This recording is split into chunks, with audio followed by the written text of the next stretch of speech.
Thank you. And now I would like to, I have the honor of introducing our speaker who's returning to Unity Kitchener, Wendy Carr. Wendy has been a member of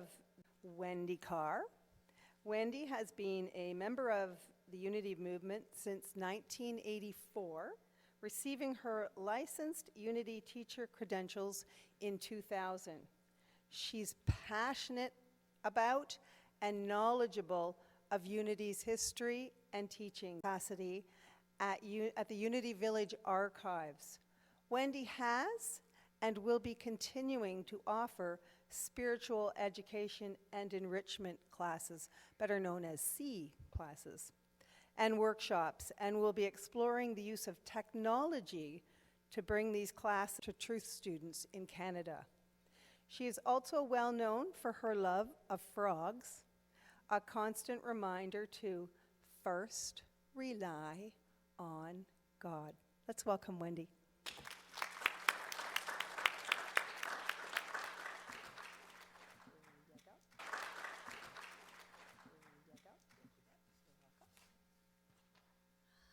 Good morning, everybody. I'm thrilled to see so many people. After, Quantum Healing Day, I was thinking, oh, there's probably not going to be too many there. But here you are. Here we are. And it's my honor to month on restorative justice and justice in general. And I was excited to see what's happening in Kitchener-Waterloo with the program at the end of the month. I was looking at that and I was like, okay, can I squish that into my calendar? Well, maybe not. So one of the things is your local community justice initiative. And I'm going to point over to Cheryl and say, if you have questions, talk to her, because my knowledge of it is like minuscule compared to hers, because she's part of it. So one of the things when my husband said to me, restorative justice, what the bleep is that? Yeah.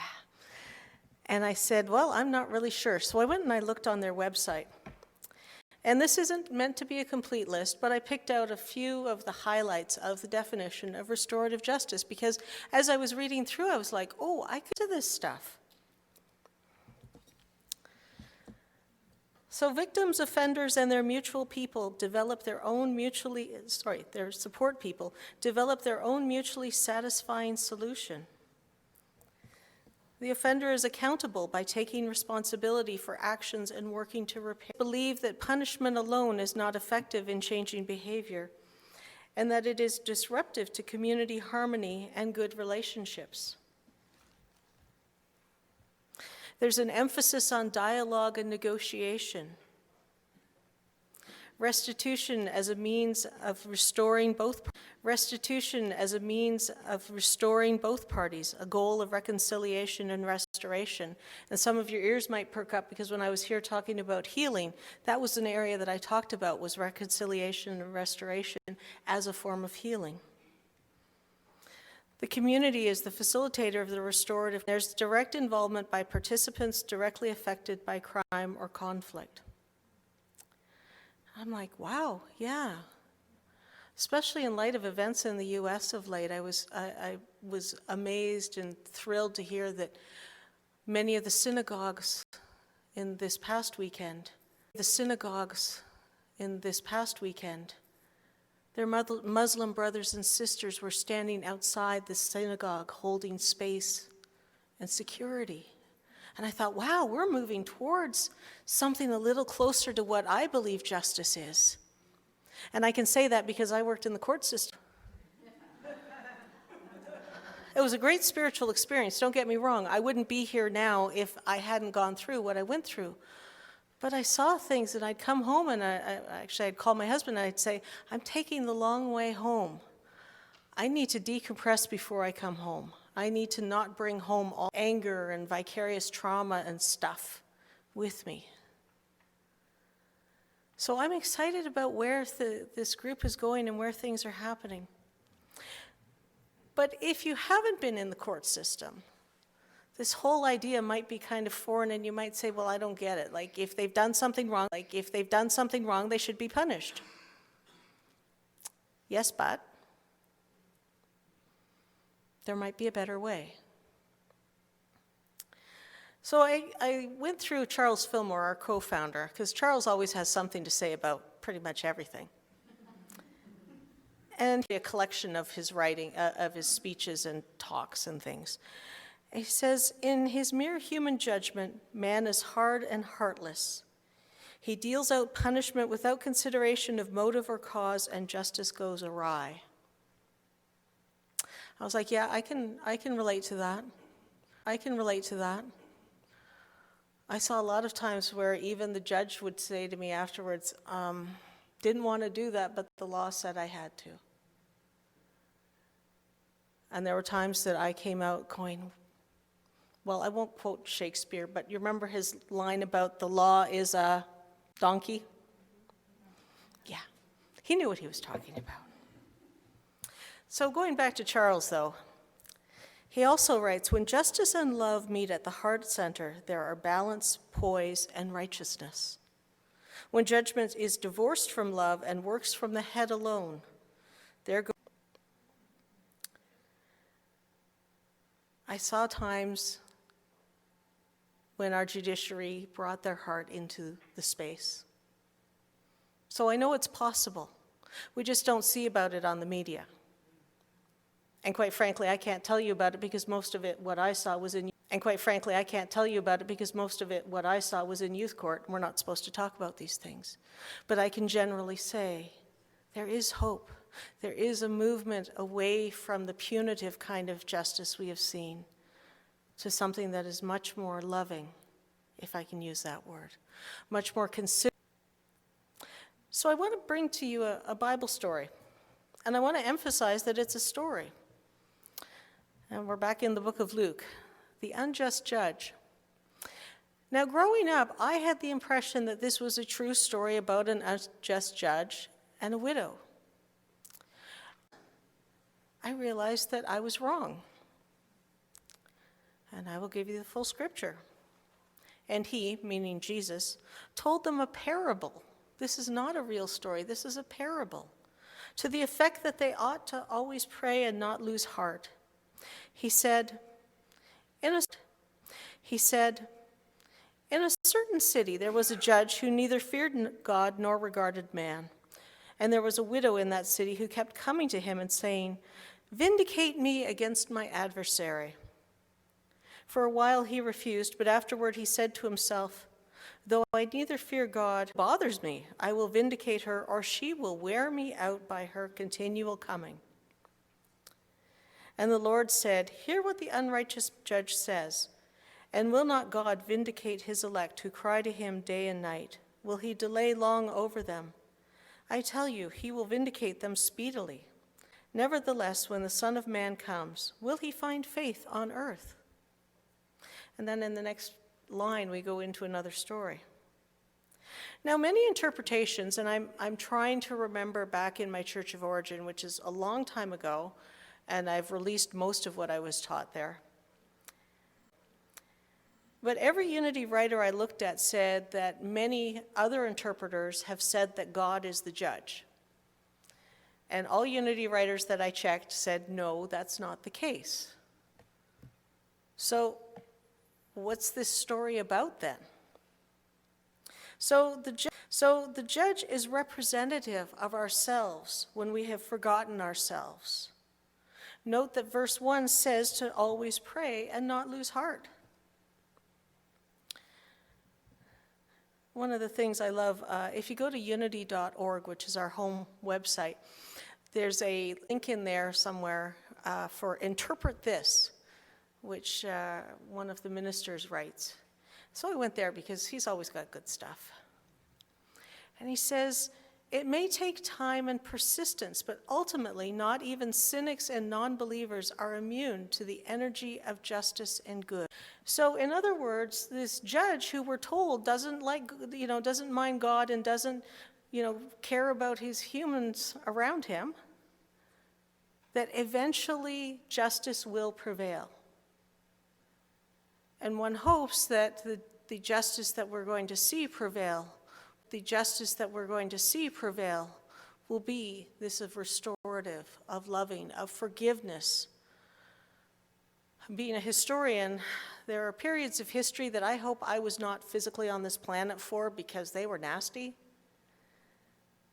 And sometimes I shudder when I see what is. And sometimes I shudder when I see what is purported to be justice in our world right now. But can we believe that eventually people will get it? So Rev Ed goes on to say, answered, or the adversary being considered. It's delayed because, like the judge, we doubt our worthiness, or we think our challenges are too insignificant for God to bother with. And he goes on, as soon as our consciousness is properly aligned with the allness of God, then that divine energy is properly aligned with the allness of God, then that divine energy is available to us, expressing through us, healing and empowering and transforming our lives and the consciousness we share. As I understand from what I've read at the website, the process is taught by the Community Justice Initiative. Go in once to become a volunteer. There is some significant training. Yes, Cheryl? She is nodding her head vehemently. The volunteers need to be trained. The people who are participating, who are currently incarcerated, have to engage in the program. And I suspect that the thing that if you're not engaged, you're out. Yes? And Cheryl is again nodding her head. Thank you, Cheryl, for being here. So this is about being willing to get out of that concept that you already have and move into something new, moving into a different idea.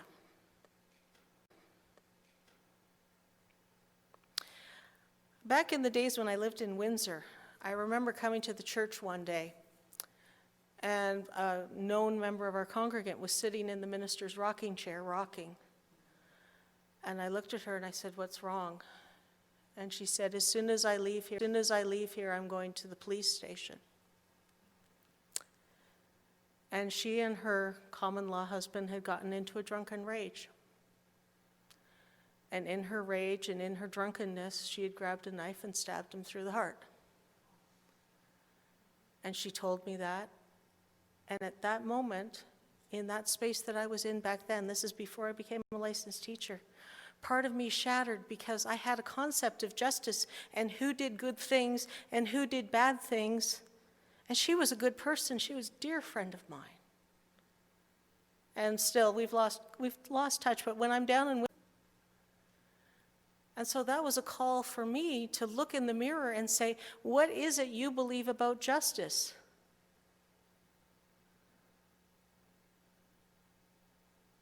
That was a hard time for that congregation. But we made it through. The Unity of Windsor is still alive and thriving. Unity of Windsor is still alive and thriving. But as I say, it's a shift. What is it in us that needs to shift? So in the parable I just shared, Ed writes, so the man comes. That is when we awaken to our true identity as unique expressions of the Christ. Will he find faith on earth? In other words, there is no power opposed to us and there is no power denying us our good unless we choose to believe there is. Your faith be it done to you. The choice is ours. I always credit my friend because she took responsibility for her actions, even though she didn't really remember much about that night. And she was convicted, and she did serve time. We'd write to her, and she did serve time. We'd write to her. I remember writing a letter to the judge on her sentencing, saying, this is not the person she normally is. I'm begging you for some justice, for mercy and clemency law. So the choice is ours. Her choice was, I screwed up, and I'm going to make it better. At a later date, after she'd done her time, for various reasons, she got an early release. We won't go into that. But she became the president of the board of directors of the church. And many people knew her past, but it didn't matter anymore because the work had been done. Her personal work had been done, and you could tell that it had been done. That in the past, and to move forward in her awareness of herself as a Christed being. Restorative justice is about choosing to see the situation from a different angle, to leave portions of the narrative in the past and move forward in a healthier mental, psychological, logical, and social attitude. I hate it when I find a really good quote, like the night before, because I can never put it in the slides, but I found a really great quote. If you don't heal what hurt you, you'll bleed on people who didn't cut you. You need that one again? If you don't heal what hurt you, you'll bleed on people who didn't cut you. And I don't know who it is, it just said unknown. So whoever you were unknown, thank you for that wisdom.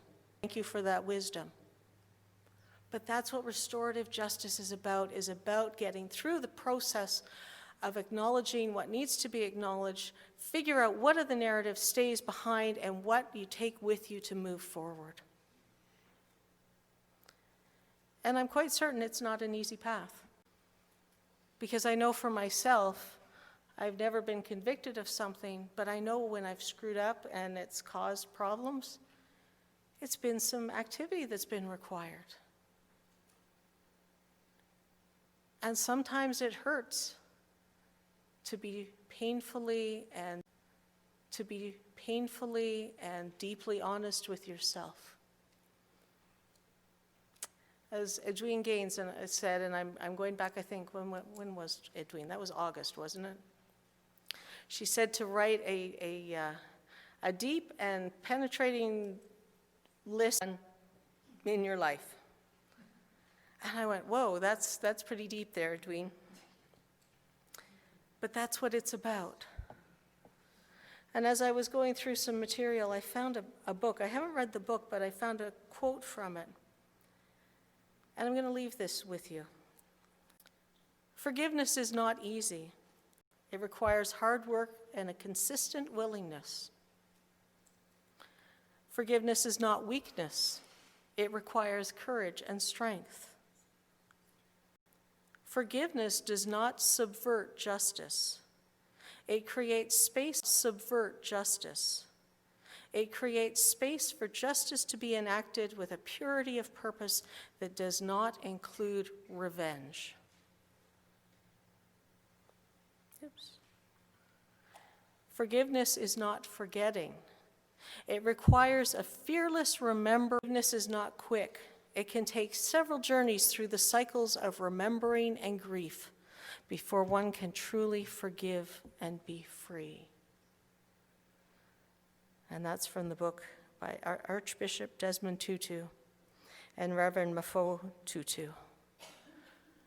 I would say, given where in the world they live, they probably know what they're talking about. And so with these thoughts, let us prepare for meditation.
Now, as we move together into our combined time of meditation and prayer, I ask you to allow my voice to be your voice. I ask you to remember that the chair is come out of divine wisdom. Remember that the chair is come out of divine wisdom.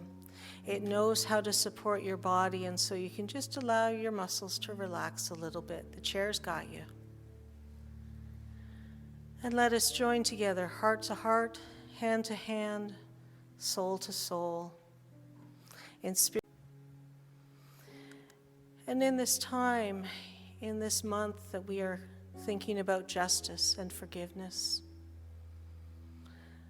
we allow ourselves to go into that space where we feel safe, where we feel connected, where we feel connected, where we feel at one with the divine. And in that consciousness, we allow the wisdom of divine justice to flow through us, to allow us to forgive our foremost, to move into forgiving those who may have hurt us with words, with actions.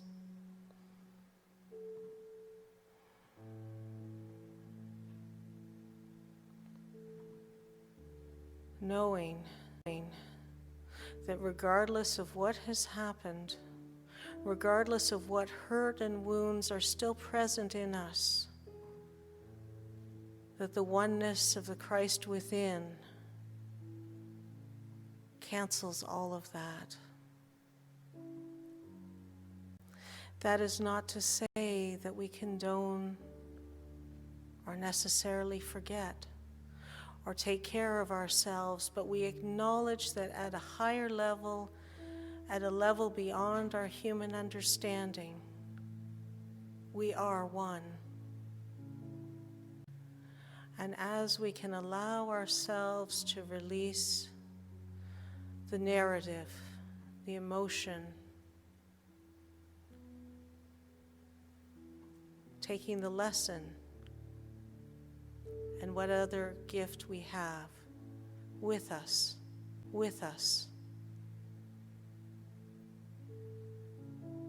And just breathing, we move into that space more deeply, being willing to walk this path, being willing to walk this path of forgiveness and justice to others, so that anyone walking through the doors of this sacred space will feel welcome regardless of their past. We can look someone in the eyes and say, I don't understand, but I greet you as a Christed being. I meet you in this now moment in the consciousness of the I am. And I am willing to walk the journey with you.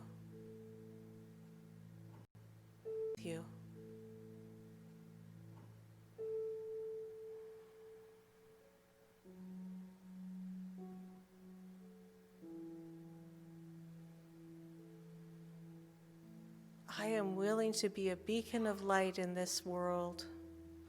I am willing to be an expression of justice and forgiveness. I am willing to let go of the load that I have been carrying.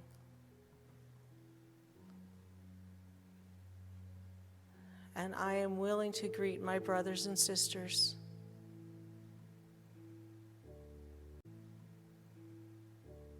regardless of what their human experience has been. I am willing to be God's love in expression, in me, as me, and through me.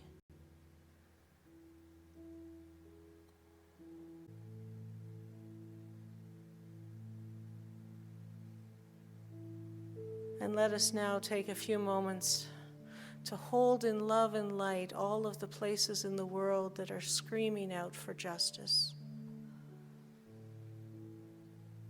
The voices that are so loud it deafens us. but we hold to the truth. God is, I am, and in that knowledge, justice will prevail. We may not know what it looks like, but we stand firm in our commitment to do that which is ours to do, to bring it into manifestation.